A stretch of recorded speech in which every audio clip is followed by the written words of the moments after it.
I'ma just be real. The pain is excruciating.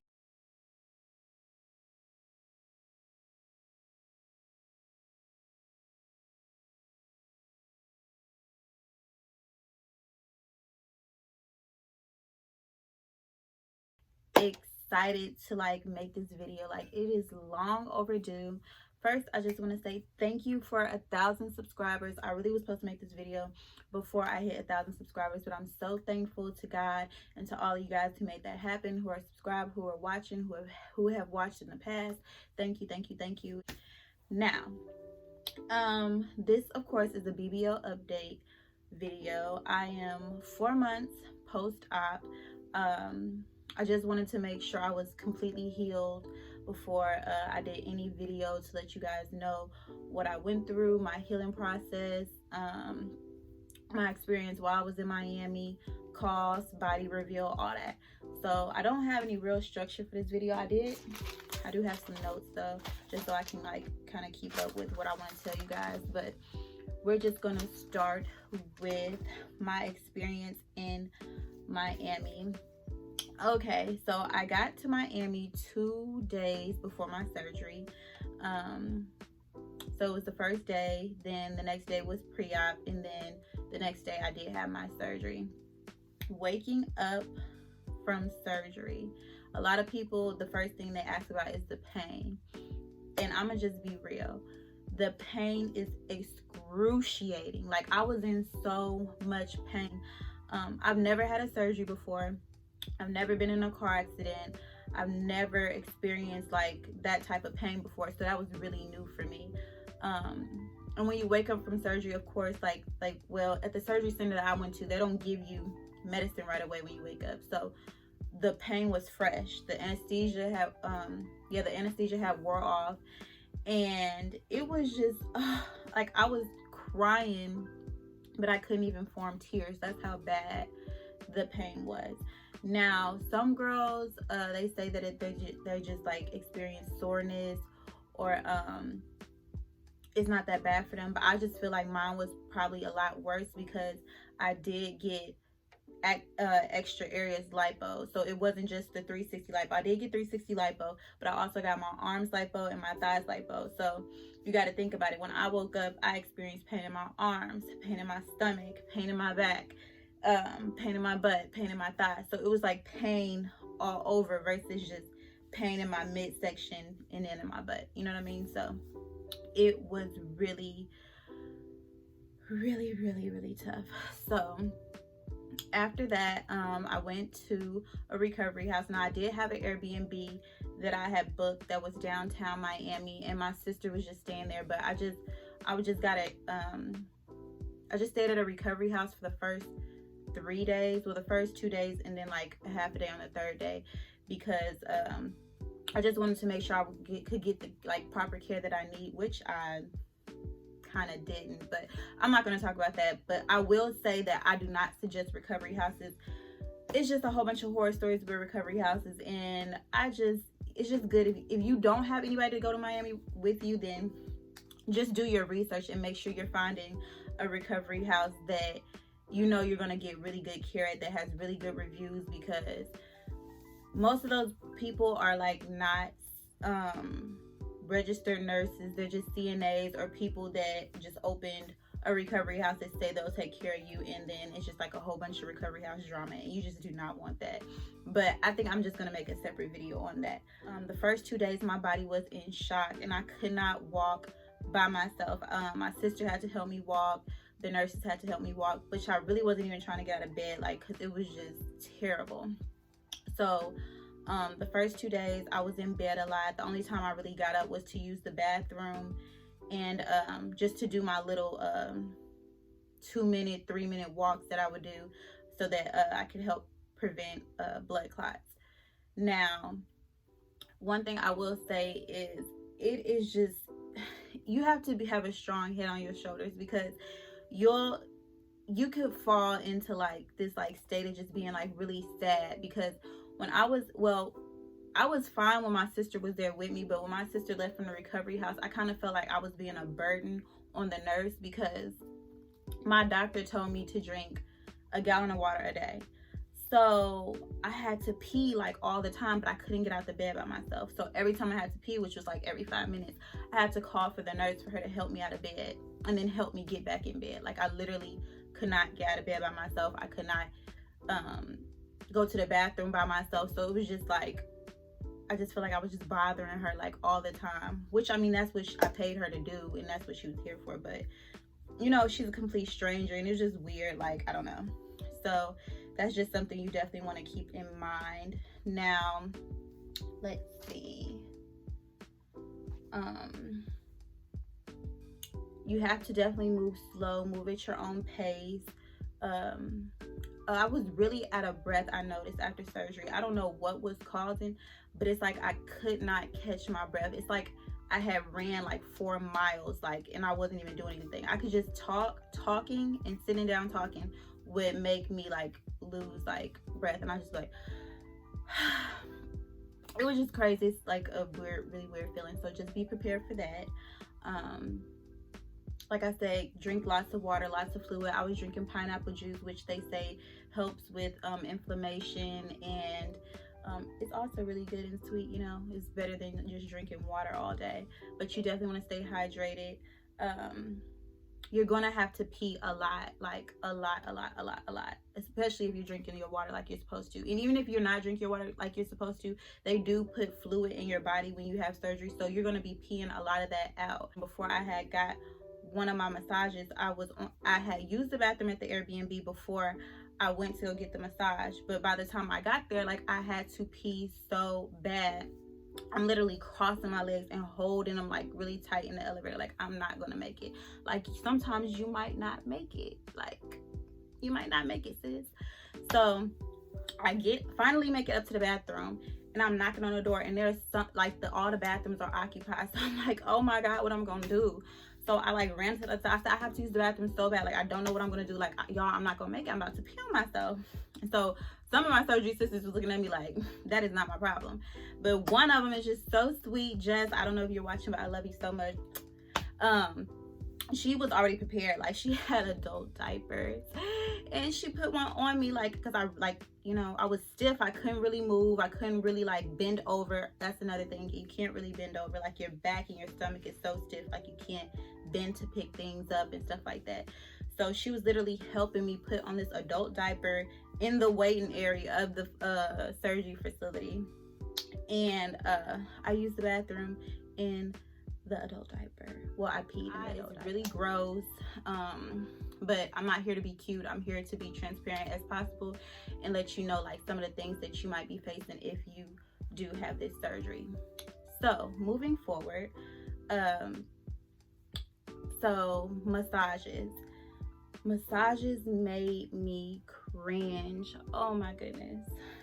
Oh my God. Now, I did have 5 massages at the surgery center that I went to, and then I also booked a private masseuse, and he came and I think I had 4 massages with him. So I had 9 massages in total while I was in Miami.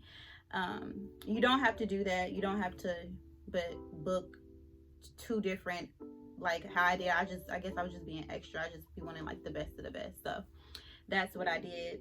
Okay, so as far as the cost for the BBL, my doctor was $6,000, but I end up having to pay $7,000 because it's $500 per extra target area that you get lipo. So since I added my arms, which was $500, then I added my thighs, which was $500, it made my total come out to $7,000. You can add on Cell Saver, which is where they kind of like save your and preserve your blood, and they put it back in you so that you can feel better for surgery. Depending on where you go, it can be $150, or it can be up to $600 or $500. In some places, it's mandatory for you to have a Cell Saver.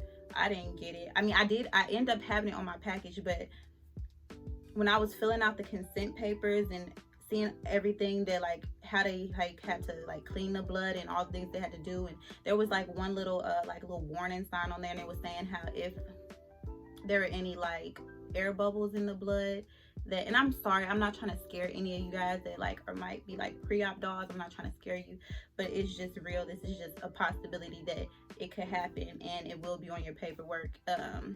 If there's any air bubbles, like, you know, in your blood, that you can die. So that just threw me off. So I was like, no, no, no, I do not want the cell saver. But it's been a lifesaver for some girls. So if it's on your package and you're not scary like me, go ahead, get it. It's great. In total, I probably spent around $10,000 to $11,000 with travel. I paid for me and my sister. I didn't make her pay for like anything, because you know she was taking the time out to come help me, and I really appreciate that. Flight, I hired a private chef. My Airbnb for 8 days came to like $1,300. I ended up paying actually more money, because if you've been following this journey on my page, then you'll see that my surgery was canceled. So I had came out to Miami, booked the Airbnb, flights, all of that, and then got canceled. So I had to go home. Only was able to get some of my money back from the Airbnb on that trip, and it was like $1,000 for that. Fajas, aftercare, massages, so all of that stuff really adds up. So you definitely want to save so that you can make sure you're getting the proper care and you have enough money if anything like random comes up, like getting canceled, like how I did. Okay, one thing I will say, myths about surgery. So if you're like me, I was like really like blind to a lot of things. Like I thought that you could just pick out your body, and that is not how it works. You have to, you know, one, go to a good doctor, but two, go to a doctor that's realistic with you. You cannot go in with a SpongeBob body or foundation, and I'm not shaming anybody, not body shaming, I'm just being real. You cannot go in with a certain foundation and think you're going to come out like Alexis Sky or Ari. That's just not how it works. And most of your favorite Instagram models and influencers have more than one round, and that is a thing. Like they've had 2 and 3 rounds, or they've had polymer shots. I don't know if I'm pronouncing it right, but butt shots. So you're going in and you're only getting 1 round. 1 round is for your foundation. The second round is for perfection and projection. Another thing I would suggest is getting in surgery groups and making a surgery Instagram. That will be your lifesaver. They'll help you find like different doctors. Like it's just so much information that your surgery groups and your surgery sisters can help you with. You can find girls that are going on the same day as you. Like when I came to the surgery center, like I knew like half the girls already, because we were already on Instagram and had already talked, and it was lit. Like I really enjoyed like actually meeting the girls that I had been talking to. Like we were like going through this journey together. And one thing about it, being in those surgery groups, if you don't have support and you feel like you can't talk to anybody, you feel like you don't want to tell your family, your friends that you're going to get this surgery, your surgery sisters will be your friends. They will be your people to confide in. They will be your people. They're going through the same things that you're going through. So feel free to talk to them. They're gonna comfort you whenever you feel defeated, or if you get canceled or anything. Like my surgery sisters were so sweet to me when I got canceled, because I was upset, I was distraught, I was like, oh my, and they came in, they were so loving, they gave me words of encouragement, and it's just a beautiful community to be in. And even outside of surgery, I'm still on my surgery Instagram. We talk about all kinds of things. They help me pick hairstyles. We talk about, you know, men. We talk about everything. It's great. It's a great community to be in. And also outside of surgery, they teach you about all the beauty hacks. We talk about everything, like not just BBLs, all the way down from nose jobs, filler, where you can get the best lips, like everything. We talk about all things beauty. So it's amazing to get in those groups. Laser hair removal, facials, anything beauty, like you name it, like we talk about it. So it's a beautiful thing. You definitely want to get in those surgery groups. You definitely want to make a surgery Instagram. I'd highly recommend it. Yeah, I've gotten so many questions, so many DMs, so many messages like, who's your doctor, who's your doctor, who's your doctor? And you know, I was gonna do a doctor reveal video, but I've decided not to, and not because I'm a hater and not because I'm trying to like keep my doctor all to myself, but only because it's so important to find a doctor that is good for you. And what I mean by that is because every doctor is good with certain bodies or gives out a certain look. Just like certain hairstylists, they have their signature look. Anybody that does a service that is a creative service, they always have a signature look. Some doctors are good with working with bigger frames, and they are good with giving certain like great results because they have a lot of fat to work with. Some doctors are good with working with smaller frames because they have to do less lipo. Some doctors are good with giving big hips. Some doctors are good with giving just butt. Some doctors are just good with aggressive lipo. Like, you have to go to a doctor that is good for you. You also have to do your research. What doctor might be good for you might not be good for the next girl. For example, some girls might be okay with a doctor having a million deaths. Some girls might not be okay with a doctor having a million deaths. Deaths were,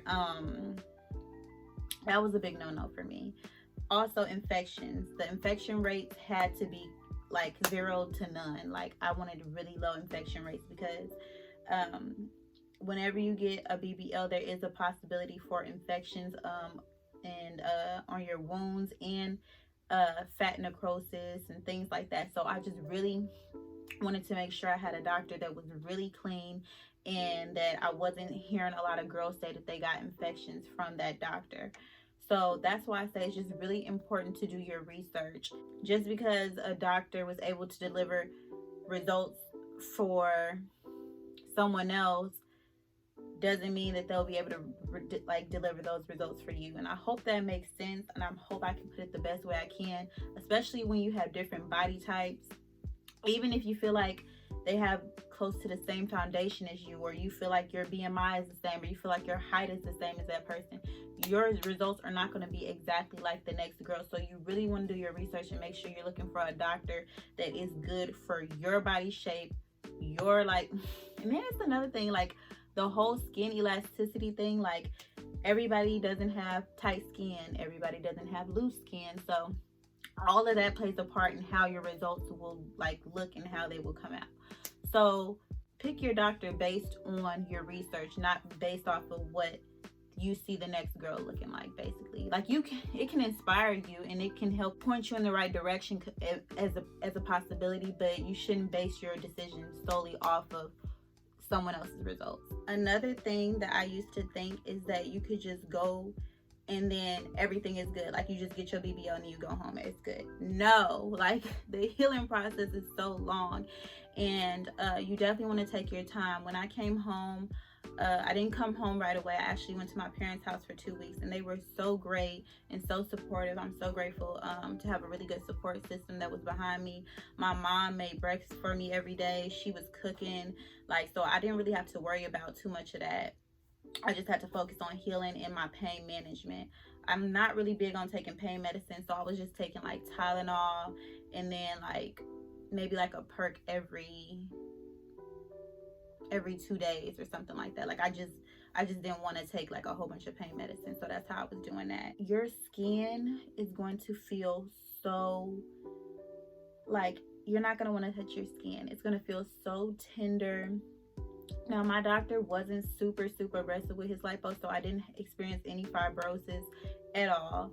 So that was a plus. However, like, the lipo in my thighs were extremely hard. Like, my inner thighs where the lipo was done, or I mean the fat was taken out of, it was just so swollen and so hard. It just felt like there were rocks. Well, not mini rocks, but like one bigger rock inside of my thighs. It was so hard. My stomach is still numb at 4 months.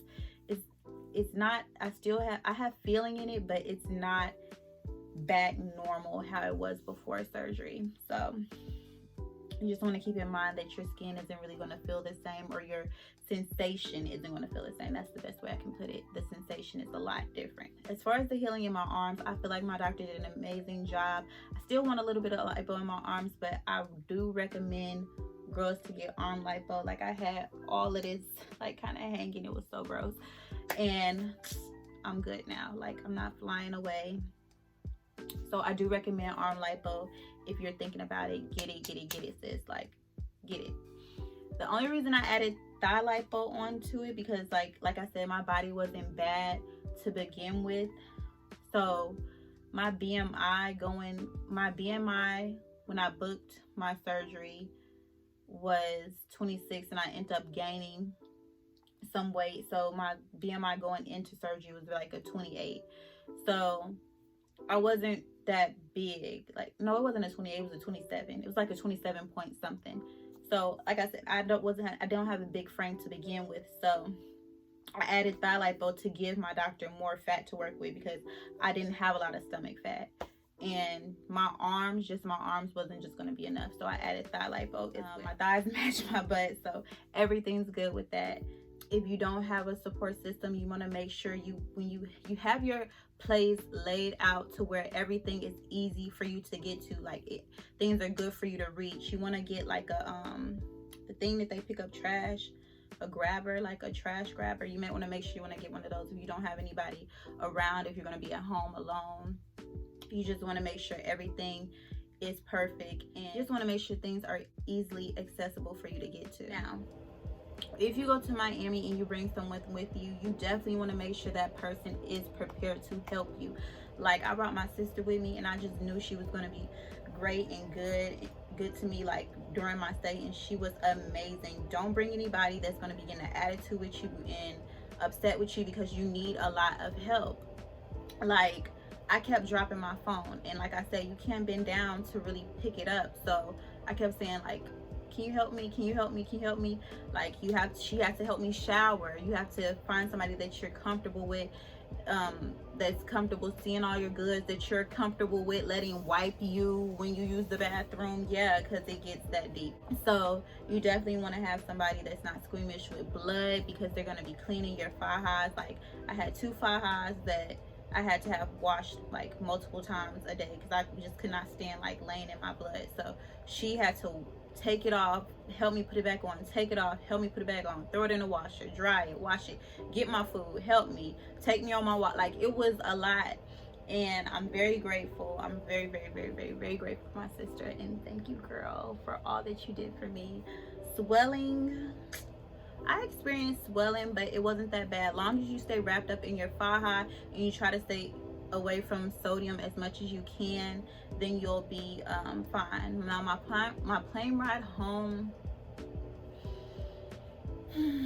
it was very uncomfortable. It was very uncomfortable for me, especially takeoff, because I couldn't really get comfortable on my BBL pillow, because of course you're not sitting on your butt, you're really sitting on your thighs, and your butt hangs off the back of it.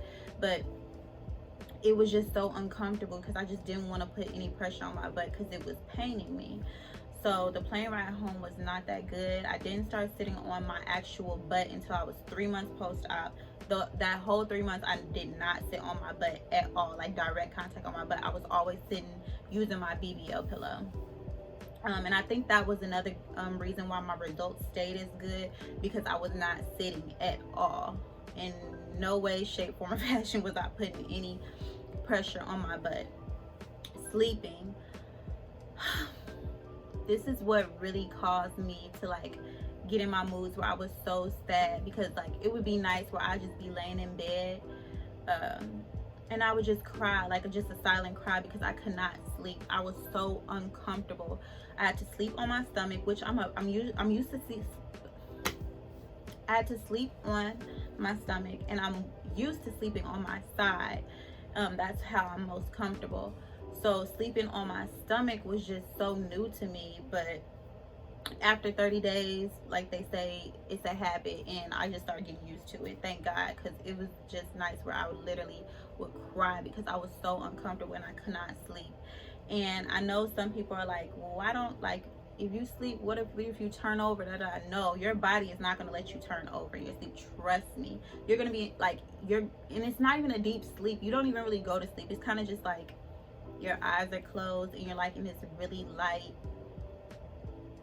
I don't even know how to really explain what I'm talking about, but most of you know what I mean When I say you're not like in a deep sleep, you're just kind of just laying there.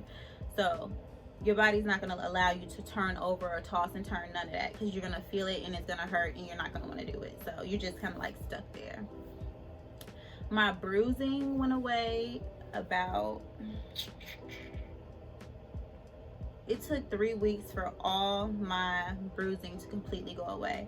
Now I do still have one like reddish kind of like circle on one of my butt cheeks, and it's not from infection, it's not from fat necrosis, it's just, I don't know, it's just because it's not hard or anything like fat necrosis, and I don't know, it's not infected or anything, it's just like a red spot. It almost looks like a birthmark, and that's still on my butt, and it doesn't really bother me. I'm sure it'll go away, but I'm 4 months post-op. I don't know when that's supposed to go away.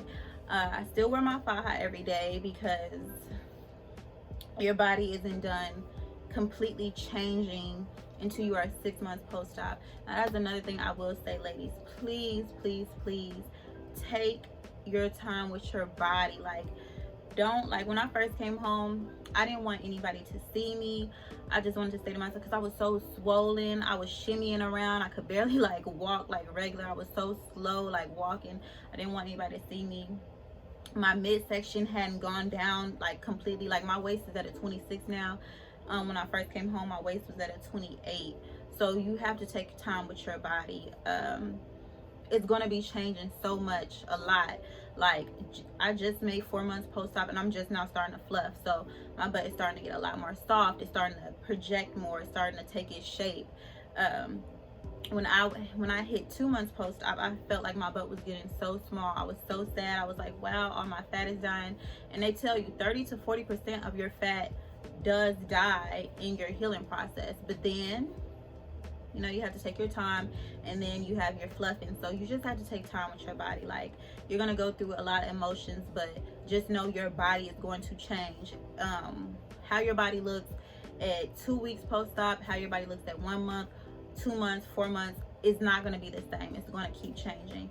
Your waist is going to constantly go down. As long as you're doing all your post-op care, you're getting your massages, you're wearing your fajas, you're going down in sizes on fajas. Like, I'm 4 months post-op and I am on like my 6th faja. Yeah, so just be prepared to buy as many as your body is going to need. I also will recommend getting some off Amazon. I like the Diane and George. I think it's Diane and George. That faja is amazing. I love it. It's my go-to. I have 2 of those. I'm gonna order another one soon. I also have one by Curvy Gals, but don't really care for it. And it was like $250. Save your coins. I just wouldn't. I don't know. I'm not gonna put my opinion out there like that, but you do what's best for you. But I just didn't care for the faja. I really like my Amazon faja way better. I also have a stillborn corset, which I use too, but I would not recommend using that until you're at least 3 months post-op, maybe 2, depending on how you heal, because you don't want to cause any like scarring or like deep indentions in your skin, because like I said, you're still healing. Okay, so the last thing I'll talk about is how it's changed as far as like my regular life now.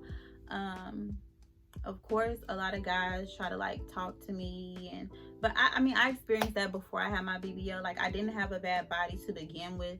It's just like more enhanced now. But like when I'm out in public, a lot of guys like talk to me like way more. Or if I'm wearing certain things, like people will stare, and sometimes I'm just looking like, why are they staring at me? But then I remember like, oh girl, you got a butt now, like duh, like they staring at your butt. So it's stuff like that. I was already confident before, but like I said, it just boosts. It's a boost. It's a confident boost for sure, because it's like the body's banging, you know, the personality is banging. It's like the full package, you know. So I do think I'm gonna go for a second round. If I have surgery again, I might not be as vocal and open about it, just for personal reasons, but I do plan on going and having a second round. I'll probably go to Columbia this time. I'm still thinking on doctors. I like Dr. Is it Hugo? I like how he does his dolls. I like the way he does hips and he gives projection. So I'm thinking about round 2 with him. I've also been looking at Dr. Pina. It's like Pena. I don't know if I'm pronouncing that right, but Dr. Pina. So yeah, I definitely do a second round. I love my body, but my doctor did leave a little bit of fat in my back, which I want to get rid of. And I also want just a little bit more projection in my butt. So that's what I'll be doing in the future. Not sure if I'll vlog that process, but I don't know. It just depends on how I feel. I think I just want to keep it to myself though. So yeah, if you have any questions, you can leave them down below. Thank you so much for watching, and now I will do my body review.